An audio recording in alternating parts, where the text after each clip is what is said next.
जरांगे पाटील मुंबईला पोहोचणार तुमच्या काय? कोण? पोतराज का अंतरवालीचा? मर्याईल सोडलेला पोतराज तो कसा जाईल? हे बघा, त्याला वेळोवेळी समाजाला फसवायची सवय लागली. तो मर्याईचं अंतरवाली सराटीतलं मंदिर सोडू शकत नाही, तो जाऊ शकत नाही. कारण की फक्त समाजाची दिशाभूल करायची, कुठंतरी चला म्हणायचं, जाऊ म्हणायचं, जाणार नाही. तो फक्त समाजाला पाठवण्याचं काम करीन. स्वतः मर्याईचं मंदिर तो सोडणार नाही, मर्यादेच्या मंदिरातच पडून राहील. आणि योगायोगाने आता आषाढ महिना लागलेला आहे, त्यामुळे ते मर्याईचं मंदिर सोडू शकत नाही. आणि त्याला मुंबईला जायची भीती वाटू लागल्यामुळं त्याने आता त्याचे हस्तक, त्याचे कार्यकर्ते, त्याचे पदाधिकारी हे वेगवेगळ्या मंत्र्याला भेटण्यासाठी पाठवण्याचं काम सुरू केलं. काल परवा काहीतरी चंद्रशेखर बावनकुळे महसूल मंत्री उस्मानाबाद इथे, धाराशिव इथे आले असता तिथे त्यांनी काही हस्तक पाठवले आणि सांगितलं की आमच्या दादांना मुंबईला जाण्यापासून रोखवा, आमच्या मागण्या मान्य करा. एकतर जरांगीच्या पोतराजाच्या मागण्या मान्य होणार नाहीत आणि त्या मागण्या मी म्हणतो त्याला जरी मुख्यमंत्री केलं तरी त्या मागण्या मान्य होऊ शकत नाहीत, त्या संविधानात बसत नाहीत, कुठल्याच कायद्यात नाहीत. मग आपण मागतोय काय, मिळू शकते काय? फक्त आपली प्रसिद्धी आणि आपल्याला काहीतरी मिळवण्यासाठी हे सगळा स्टंट चाललेला आहे, सगळा खटाटोप चालला आहे. समाजाचं काय नुकसान होतं आहे, समाजाचं काय वाटोळं व्हायला लागलं आहे, EWS गेल्याने समाजाचं काय नुकसान होतं आहे. खरं तर माझं असं मत आहे की मराठा समाजातील जे विद्वान लोक आहेत त्यांनी EWS आरक्षण गेल्यामुळं मराठा समाजाचं किती नुकसान झालं आहे हे आता जगासमोर समाजासमोर येऊन सांगितलं पाहिजे. ह्या अशा पोतराजाच्या मागं लागून समाजाचं काहीही भलं होणार नाही. कारण की याला कुठला अभ्यास नाही, काही नाही. खरं तर त्याला आता मर्याईच्या जत्रेत त्याच्या नावाने एक रेडा कापला पाहिजे आणि त्याला तिथं स्वस्त अंतरवाली सराटीतच राहून देण्याचं काम केलं पाहिजे समाजाने. आणि कोणाला आंदोलन करायचं असेल तर एखाद्या सुज्ञ आणि तज्ज्ञ माणसांनी समोर येऊन मराठा समाजासाठी आंदोलन करावं. आपण जर बघितलं की ते मुंबईला सुद्धा जाऊन आझाद मैदानात आता त्यांनी सरकारला सुद्धा इशारा दिला. हे बघा, 288 तो उभाच करणार होता ना. पूर्ण महाराष्ट्रातल्या समाजातील जे लोक इच्छुक आहेत अशा लोकांना फसवण्याचं काम केलं. सगळ्या लोकांना सांगितलं होतं की 288 आम्ही उभाच करणार आहे. केलेत का? त्याप्रमाणे मुंबईला जाणारच आहोत अशी घोषणा आहे त्यांची, वल्गन आहे. परंतु मी तुम्हाला जसे 288 मी 288 नाही 88सुद्धा उभा करू शकत नाही असं सांगितलं होतं. त्याचप्रमाणे आता मी तेच सांगतो की 288 जसे उभा केले नाहीत तसं मुंबईला दौरा जाणारच नाही. आणि तुम्ही हे बघत राहा मी काय बोलतो आहे ते. मुंबईला जायला दम लागतो, त्याच्यामध्ये तो दम नाही. तो अंतरवालीतच वाकडं तिकडं पडून पुन्हा आता काहीतरी जवळ जसं तारीख जवळ येईल तसं त्याला कुठंतरी आजारी पडल, हॉस्पिटलमध्ये जाऊन पुन्हा ॲडमिट होईल. इथं नाही जमलं तर आता कुठंतरी त्या दिवशी लिफ्टचा स्टंट केला, कुठंतरी त्या विनाकारण बिचाऱ्या डॉक्टरांना त्रास देण्याचं काम. तिथं पाठीमागं शहागडच्या हॉस्पिटलला जाऊन पडला, आता औरंगाबादच्या संभाजीनगरच्या हॉस्पिटलला जाऊन पडल. बाकी काही जाणार नाही. आणि त्याचा जो मशिया होता, त्याचा जो लाड करणारा मुख्यमंत्री जातीवादी एकनाथ शिंदे हा आता त्याचीच हाल चाललेले आहेत. तेच त्या महायुतीमध्ये अस्वस्थ आहे. त्याच्यामुळं हे जे पोतराजे हा सुद्धा इकडं अस्वस्थ आहे. त्याच्यामुळं आता मुख्यमंत्री एकनाथ शिंदे नाही आहेत, देवेंद्र फडणवीस आहेत. त्यामुळं हा पोतराज जाऊ शकत नाही हे मी तुम्हाला, आणि ती काळ्या दगडावर लिहिली आहे. हर गड गाडी का बैलगाडी का 4 चाकी 4 व्हीलर गाडी हे त्यांनी अगोदर स्पष्ट सांगितलं पाहिजे. आणि गाडीला आता विधानसभा राहिलेल्या नाहीत आणि आता ह्या ज्या निवडणुकामध्ये तो वल्गना करतो, जे येणार नाही त्याला हे करू. मागच्या वेळेस त्यांनी ज्या वल्गना केल्या की मी छगन भुजबळला पाडीन, याला पाडीन, त्याला पाडीन, त्याला पाडीन, कुणाला पाडलं? आम्हाला तरी यश आलं. गेल्या वेळेसपेक्षा 18 आमदार आम्ही कमी करून दाखवले, परंतु आम्हीसुद्धा त्याचं तरी श्रेय घेत नाही. उगाच स्वतःची छाती बडवून घेण्यात कुठलाही आम्हाला इंटरेस्ट नाही, आम्हाला त्याच्यात कुठंतरी हौस नाही. त्याला आता हौस आहे त्या गोष्टीची, कुठंतरी प्रत्येक गोष्टीचा इव्हेंट करायचा, प्रत्येक गोष्टीला धमक्या द्यायच्या. पण धमक्या देऊन काहीही चालणार नाही, धमक्या देऊन काही होणार नाही. कारण की आता त्याचा लाडका मुख्यमंत्री नाही. कारण की त्याचा जो लाड करणारा, त्याच्या वल्गना केल्याच्यानंतर अध्यादेश काढणारा मुख्यमंत्री एकनाथ शिंदे आता तोच अस्वस्थ आहे ह्या महायुतीमध्ये. त्यामुळं एकनाथ शिंदे जसे अस्वस्थ आहेत त्याचप्रमाणे हा सुद्धा अस्वस्थ आहे. त्यामुळं याचं काही होणार नाही, हा मुंबईला जाणार नाही. नाही दाबू शकणार ना. प्रत्येक वेळी एकनाथ शिंदेला काय झालं होतं, एकनाथ शिंदे स्वतः त्यांनी गद्दारी करून शिवसेनेतून बाहेर पडले होते. त्यांना गद्दारीचा ठसा पुसवण्यासाठी आणि समाज आपल्या जवळ करण्यासाठी एकनाथ शिंदेने तो केलेला प्रयोग आहे आणि तो प्रयत्न आहे.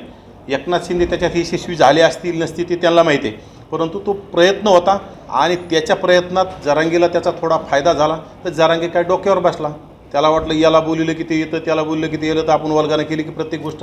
आता बघा ना तुम्ही किती दिवसाचा महाराष्ट्रभर परतू या, त्याला माणसं पाठवावं लागायला. महसूल मंत्री बावनकुळेंकडे त्याला माणसं पाठवावं लागली किंवा आमच्या दादांना मुंबईला जाऊन देऊ नका. म्हणजे यांनी माणसं पाठवायचे आणि उगं काहीतरी पहिल्यापेक्षा 5 पट लोक जाते. आता पहिल्यापेक्षा तुम्हाला माहिती आहे पहिली गर्दी किती होती गावागावात.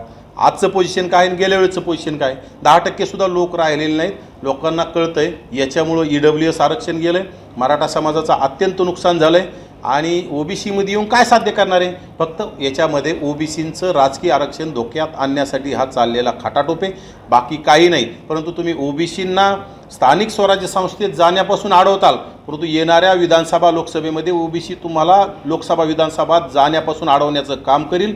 हे सुद्धा काळ्या दगडावरली रेग आहे आणि तुम्हाला येणाऱ्या काळात येणाऱ्या निवडणुकांमध्ये पाहायला मिळेल. पहिलं जातच नाही, कारण की आता मर्यायची जत्रा जवळ आली, त्याला ते आंतरवालीत मर्यायचं मंदिर पोतराजाला सोडता येणार नाही. आणि गेला तर जाऊ द्या ना, आम्ही वाट पाहतो त्याच्यात किती दमी त्यांनी गेल्याच्या नंतर आम्ही ठरवू ना. आम्हाला त्याच्यावर गावोगाव करायची गरज नाही. आम्हाला त्याच्यासारखं लोकांना विनवणी करायची गरज नाही किंवा तुम्ही माझ्यासोबत या, तुम्ही माझ्यासोबत या. त्यांनी मुंबईला गेल्याच्या नंतर आम्ही ठरवू. आम्ही सुद्धा काय उत्तर द्यायचं आमच्याकडे येणाऱ्या काळात आम्ही उत्तर देऊ त्याला. नक्कीच आम्ही आजपर्यंत जशाच तसं उत्तर देत आलेलो आहे. तर येणाऱ्या काळात सुद्धा जशाच तसं इटका जेव्हा पत्तर से मिलेगा अशा परिस्थितीप्रमाणे आम्ही त्याला जशा तसं उत्तर द्यायला समर्थ आहोत. देखील म्हटले होते की सर्व त्यांनी एक नेते आहेत त्यांना आवाहन केलं की मला न्याय द्या. तुम्ही SP-ना भेटणार आहात त्या संदर्भात काही माहिती विचारणार आहात. यामध्ये सध्या आंतरवाली सराटीचा पोतराजाने त्याच्यामध्ये लक्ष घातलेलं आहे. आम्ही त्याच्यामध्ये ढवळाढवळ करणं आम्हाला योग्य वाटत नाही. परंतु ज्ञानेश्वरी ताईंना न्याय मिळाला पाहिजे. महादेव मुंडेचे मारेकरी लवकरच अटक झाली पाहिजे. SIT लावलीच तर ती जगासमोर SITने काय तपास केला हे जगासमोर आणला पाहिजे असं आमचं मत आहे. परंतु त्याच्या याच्यात आम्ही जाऊन आम्ही काय त्याच्यात मिळवायचं किंवा त्यांनी मिळवलं हे कोण मिळवलं हे कळणार नाही आणि त्याची पूर्ण श्रेय घेण्याचं काम पोतराज करील. त्यामुळं त्याला सध्या करू द्या. येणाऱ्या काळात आम्ही नक्कीच ज्ञानेश्वरी ताईला न्याय देण्याचं काम जर त्याला नाही झेपलं तर आम्ही ते पुन्हा उचलण्याचं काम करू. हे दुर्दैव आहे, जायला पाहिजे होतं. ज्ञानेश्वरी ताईंचे मिस्टर गेलेत. महादेव मुंडेंच्या जे हत्या करणारे लोक आहेत यांना कठोर शासन झालं पाहिजे, त्यांना अटक झाली पाहिजे. जे कोण असतील ज्यामध्ये मोठे असू लहान असू त्याच्यामध्ये माझ्यासारखा जरी असेल तरी त्याला कारवाई झाली पाहिजे. ही मी त्या तत्त्वाचा आहे. परंतु ज्ञानेश्वरी ताईकडं दुर्दैवाने मी सुद्धा गेलो नाही. मला जाण्याचं त्यांचा माझा संपर्क नाही. परंतु आता आमच्या आंतरवालीचा पोतराज तिथं वेळोवेळी जातो आहे. त्यांनी ती भूमिका घेतली. ठीक आहे, त्यांनी त्या ज्ञानेश्वरी ताईला न्याय देण्याचं काम करावं. आमचीसुद्धा इच्छा आहे त्यांना न्याय मिळाला पाहिजे.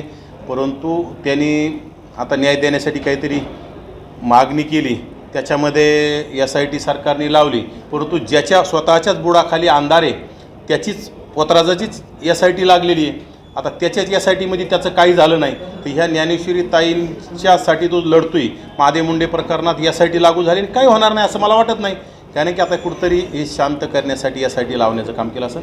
SIT लागली तर ते जगासमोर आलं पाहिजे ना. SITमध्ये काय तुम्ही तपास केला आहे, काय SITमध्ये तुम्ही काय तुम्हाला सापडलं आहे, कोण गुन्हेगार आहेत, कुठे आहेत, काय उगं काहीतरी ह्या पोतराजाला शांत करण्यासाठी SIT लावण्याचं काम केलं आहे.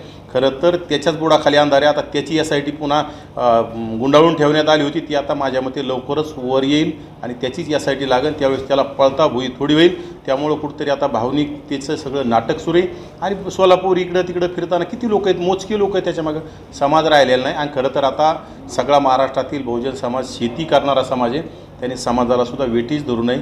विनाकारण कुठंतरी घोषणा द्यायच्या आणि तो तर जाणारच नाहीत. गेला तरी समाजाला म्हणून तुम्ही समोर जा, मी तुमच्या पाठीमागून आलो आहे, त्याच्यात दम राहिलेला नाही. तो जाणार नाही.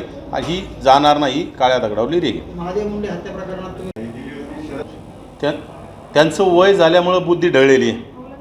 इतक्या उशिरा सांगणं म्हणजे उशिरा सुचलेलं शहाणपण. मग त्यावेळेस तुम्ही काय करत होते, आतापर्यंत तुम्ही का बोलले नाही.